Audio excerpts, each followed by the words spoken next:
For the second time in less than 48 hours, there has been a major gun find at a wharf in Kingston. The police, along with a contraband enforcement team of the Jamaica Customs Agency, seized 16 firearms today. This followed the seizure of 10 firearms and 640 rounds of ammunition at a wharf in Kingston on Tuesday. A 43-year-old taxi operator and a 24-year-old unemployed man, both of Kingston 13 addresses, are among 4 persons held in connection with the seizure. And with the latest seizure, the National Security Ministry is assuring the country that all efforts are being made to secure Jamaica's ports. TVJ's Anthony Lugg has this story.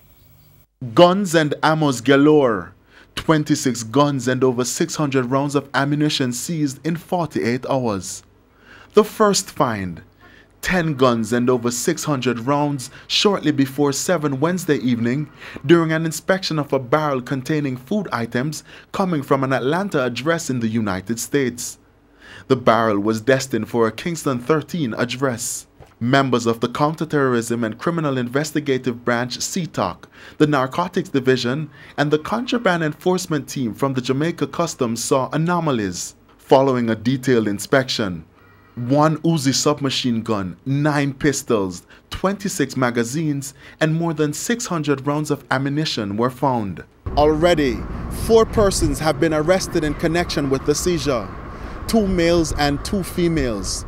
Speaking with our news center earlier today, National Security Minister Dr. Horace Chang commended the efforts of the officers involved in the operation.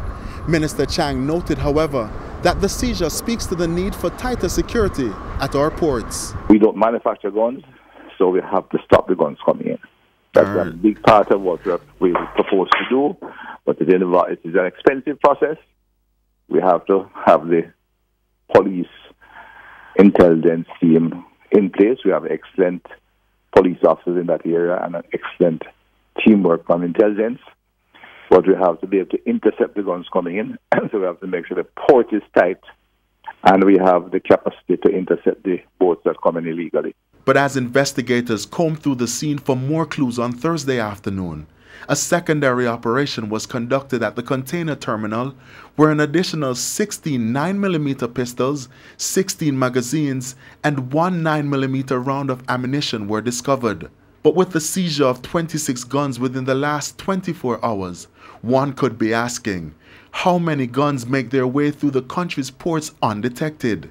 We asked the security minister if steps are being taken to prevent possible leakages. I know the ports are improving their scanning machines, and that's a big part of it. And, you know, when these things happen, you work with the customs people on a much closer basis, and those are active programs going on. Of course, it's not something that happens overnight, and some will maybe even slip through while they do investigation, because you have to carry out the investigation with the objective of apprehending the leaders of the network that are importing the firearms. Anthony Lugg, TVJ News.